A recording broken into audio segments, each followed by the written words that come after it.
Orang-orang ini terus menuduh bahwa Ahram telah meminjam uang dan nggak pernah mengembalikan duit tersebut. Annyeonghaseyo 여러분, Yusuf Kim Imnida, welcome back to my YouTube channel. Guys yang lagi nonton, bagaimana nih kabarnya hari ini? Apakah dalam kondisi yang baik-baik saja? Atau mungkin ada nih dari teman-teman yang lagi dalam kondisi enggak baik-baik aja? Entah itu dia karena lagi sakit, lagi galau, atau lagi banyak banget nih masalahnya. Apapun itu, tetap semangat ya guys, don't give up. Well 여러분, dalam video kali ini kita bakal bahas tentang update K-pop news. Dan langsung aja yuk kita mulai dari topik pertama. Di topik pertama kita bakal bahas tentang Zodiac, terutama tentang bagaimana fashion dari Zodiac yang menjadi sorotan media Korea hingga tentang ulang tahunnya Davin. Dan mengawali pembahasan tentang Zodiac, mungkin kita bakal bahas dulu tentang bagaimana fashion dari Zodiac yang menjadi sorotan media. Baru-baru ini, media Korea News One menerbitkan artikel yang menyoroti bagaimana Zodiac yang membagikan foto spesial di balik video penampilan Heyday. Dan di judulnya, mereka memperhatikan bagaimana fashion dari grup tersebut dengan menyebutnya sebagai selera fashion yang unik.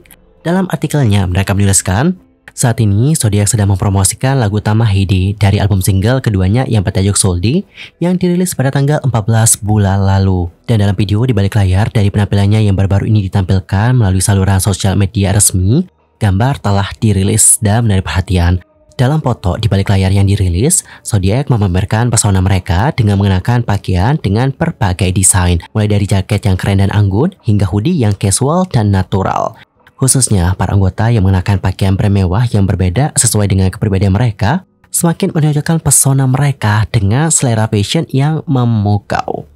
Sebelumnya, Zodiac juga menerima panggilan cinta dari berbagai majalah terkenal. Bahkan sebelum debut, mereka juga telah memenangkan penghargaan sebagai grup pria baru paling potensial dan juga Fashion Rookie Award yang didapatkan oleh Lex di Weibo Account Festival 2022 yang lalu. Dengan memenangkan 2 penghargaan, sang leader dan juga Zodiac telah menunjukkan potensi yang luar biasa sebagai fashion idol. Februari yang lalu, Zodiac juga memeriahkan Milan Fashion Week dengan menerima undangan dari brand fashion kelas dunia. Dan di saat comeback dengan Heyday, Zodiac juga memamerkan bagaimana pesona mereka sebagai idol fashion. Hal ini lantas membuat mereka menonjol di berbagai bidang, tidak hanya dengan warna tim yang unik sebagai idol trending global, tetapi juga dengan visual yang unik dan selera fashion yang sensual. Well Yorobun, jadi kesimpulannya adalah media Korea itu menyoroti bagaimana fashion dari Zodiac dan menyebutkan mereka itu seperti memiliki selera fashion yang unik. Dan jujur sih, dari era perilisan teaser ataupun foto konsep mereka, aku itu udah salvo dengan bagaimana fashion mereka. Dan kalau kalian sendiri gimana nih? Apakah kalian juga sama pemikirannya dengan media Korea tadi? Atau mungkin kalian punya pemikiran tersendiri? Nanti bagikan dong di kolom komentar. Masa sih dari banyaknya yang nonton gak ada yang komen nih? Tentang bagaimana fashion dari Zodiac, komen dong. Aku pengen tahu bagaimana pendapat kalian sebagai penggemar dan juga netizen. Dan guys, habis membahas tentang topik mengenai fashion Zodiac, kita juga bakal bahas tentang bagaimana ulang tahunnya Davin. Terutama tentang bagaimana fan Enstar yang sudah membuka dukungan ulang tahunnya Davin. Fan Enstar merupakan sebuah situs yang menyediakan informasi tentang peringkat idol. Dan mereka mengadakan acara khusus untuk pertama kalinya pada tanggal 12 untuk Davin, member dari Zodiac. Dan ini adalah proyek periklanan besar untuknya yang akan merayakan ulang tahunnya pada tanggal 30 Mei. Kesuksesan proyek ulang tahun Davin dibuktikan dengan banyaknya bintang pelangi ataupun poin yang dapat dikumpulkan di situs yang diberikan oleh para penggemar. Semakin banyak bintang berkumpul, iklan ucapan selamat dapat dipasang di berbagai tempat. Ketika 50.000 bintang terkumpul, video ucapan selamat ulang tahun akan ditampilkan di papan CM stasiun Hapjeong di kereta bawah tanah Seoul. Dan ketika jumlah bintang mencapai 35.000, video ucapan selamat juga akan ditampilkan di papan display elektronik Shinjuku Shinokubo di Tokyo, Jepang. Selain itu, banyak hadiah yang menanti para penggemar, termasuk papan display elektronik digital besar di Jamsil, layar MD Hongdae, dan iklan bus di Seoul. Adapun acara ini nanti akan berlangsung hingga tanggal 19 Mei. Dan kalian sebagai penggemar dapat berpartisipasi di sudut iklan di situs web Fan Enstar. Wow, sekali lagi congratulations ya untuk Davin dan juga para penggemar. Anyway, bentar lagi kan Davin ulang tahunnya. Aku mengucapkan happy birthday to Davin. Dan Davin sendiri lagi hiatus sekarang ya guys ya. Dan gak tahu juga sih alasan kenapa Davin hiatus. Katanya sih alasan pribadi teman-teman. Dan dikarenakan dia itu hiatus, dia pun gak bisa ikut nih berpartisipasi dalam promosinya Zodiac dengan Heyday. Tapi dia kalau aku lihat ikut deh di perekaman lagu dan juga perekaman musik videonya. Anyway, yang terbaik aja ya buat Davin. Semoga dapat kembali beraktivitas. Keep fighting! Next, ke informasi berikutnya kita akan membahas tentang Ahram, yang mana dalam sebuah rekaman suara yang sudah dirilis, Ahram itu seperti mengancam seorang kenalannya demi mendapatkan uang. Waduh, kok bisa kayak gitu sih? By the way, kita bakalan kenalan dulu ya dengan Ahram. Ahram ini siapa sih guys? Nah teman-teman, Ahram ini merupakan ex-member dari T-Ara. Dan dia juga merupakan bagian dari subunitnya T-Ara, yaitu T-Ara N4. Usut punya usut, pada tanggal 10 Juli 2013, MBK Entertainment mengumumkan bahwa Ahram itu akan meninggalkan grup untuk bersolo karir. Namun, tidak ada aktivitas solonya yang membuahkan hasil, dan dia pun akhirnya mengakhiri kontraknya dengan agensi tersebut pada bulan Agustus tahun 2013. Kemudian, pada tanggal 14 Agustus 2017, Ahram juga mengikuti program Survival yang bertajuk The Unit. Namun saya nih guys, di program itu, dia tersingkir di episode ke-10 setelah menduduki peringkat ke-44. Kemudian, pada bulan Oktober 2021, Ahram juga bergabung dengan acara survival kompetitif keduanya ketika dirinya tampil di Cookmin Singer TV Chosun. Kemudian, pada tanggal 17 Februari 2024 yang lalu, Ahram ini mengungkapkan melalui postingan di Instagram bahwa dirinya itu akan segera meluncurkan rilisan solo pertamanya. Selain itu, dia juga akan mengadakan fan meeting. Dan by the way, kemarin kita juga membahas sama teman tentang bagaimana masalah pribadi ataupun masalah rumah tangga dari seorang Ahram yang sudah diceritakan kepada publik. Dan mungkin bakal ini penasaran seperti apa informasi mengenai hal tersebut, langsung aja nonton video yang ini. Dan untuk sekarang, kita bakal lebih fokus untuk membahas tentang bagaimana kontroversi terbaru dari Ahram. Jadi guys, selama beberapa bahkan terakhir, itu semakin banyak orang yang mengambil tindakan untuk menentang ex-member T-Ara tersebut. Orang-orang ini terus menuduh bahwa Ahram telah meminjam uang dan nggak pernah mengembalikan duit tersebut. Selain itu, mereka juga mengklaim bahwa Ahram itu telah memblokir mereka di sosial media ketika mereka meminta agar Ahram mengembalikan uang mereka. Dan Yorobot, pada tanggal 11 April, ada seorang YouTuber asal Korea, yang mana YouTuber ini juga diketahui dulunya adalah seorang reporter. Adapun beliau bernama Lee Jin-ho. Lee Jin-ho sendiri itu sudah merilis rincian lebih lanjut tentang bagaimana kontroversi yang sedang berlangsung seputar Ahram dan juga pacarnya atau tunangannya. Sang YouTuber itu juga merilis rekaman suara Ahram yang mengancam kenalannya demi money. Lee Jin-ho lantas menjelaskan, Ahram dituduh menggunakan gelarnya sebagai ex-member T-Ara untuk meminjam uang dari penggemar, pengikut, dan kenalannya. Namun, Ahram membantah keras tuduhan tersebut.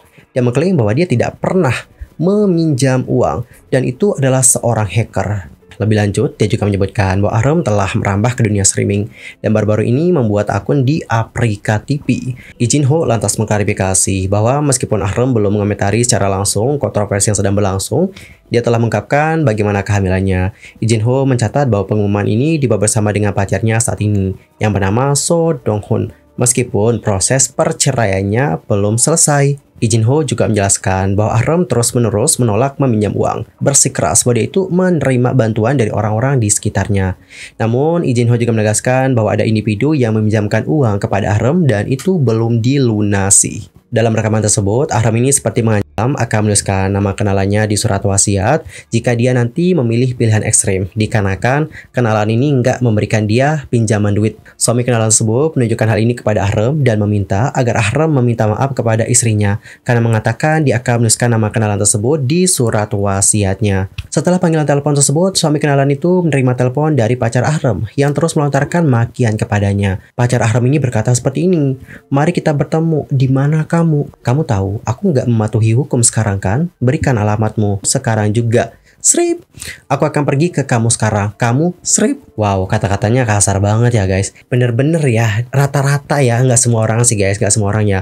Rata-rata yang minjem lebih galak daripada orang yang meminjamkan. Kok bisa ya kayak gitu ya? Selanjutnya, Lee Jin-ho juga berbagi rincian tentang bagaimana percakapannya dengan kenalan lain. Nah, kenalan yang lain ini itu menuduh bahwa Ahram secara tidak sah menggunakan informasi pribadi mereka untuk ikut menandatangani pinjaman dari pemberi pinjaman swasta. Kenalan ini lantas menjelaskan kepada Lee Jin-ho dengan berkata, "Saya mendapat beberapa panggilan tidak terjawab dari nomor yang tidak dikenal. Jadi saya pun mengangkat telepon tersebut dan mereka mengatakan bahwa mereka adalah pemberi pinjaman swasta. Mereka bertanya apakah mereka mempunyai nomor yang tepat atau sudah menghubungi nomor yang tepat. Jadi saya pun menjawab iya. Dan saya juga bertanya untuk apa sih mereka menelpon, dan mereka lantas mengatakan bahwa Ahram menggunakan rentenir untuk meminjam uang, dan dalam prosesnya dia menggunakan nama saya sebagai penjamin. Dia menggunakan nama saya dan memberitahu mereka bahwa saya seorang produser." Lee Jin-ho lantas menyimpulkan bahwa Ahram dan juga pacarnya kemungkinan besar memiliki kredit yang buruk sehingga menghalangi mereka untuk mendapatkan pinjaman dari bank tradisional dan membuat mereka bergantung pada pemberi pinjaman swasta. Dia juga mengungkapkan bahwa Ahram terus meminjam uang, bahkan setelah pada awalnya dia itu menyangka dangkal tentang hal tersebut. Sang reporter dan juga YouTuber itu lantas menjelaskan bahwa alasan kenapa dia mempublikasikan hal itu adalah supaya tidak banyak orang yang menjadi korban Ahrem dan juga pacarnya. Karena kan jadi korban mereka juga lumayan ya teman-teman. Bahkan ada juga yang katanya dipinjam duitnya tapi nggak dikembalikan. Dan Yorobun, untuk saat ini, Ahrem itu telah menonaktifkan akun Instagramnya, yang mana IG ini digunakan oleh Ahrem untuk nge-DM penggemarnya secara langsung untuk meminta bantuan keuangan.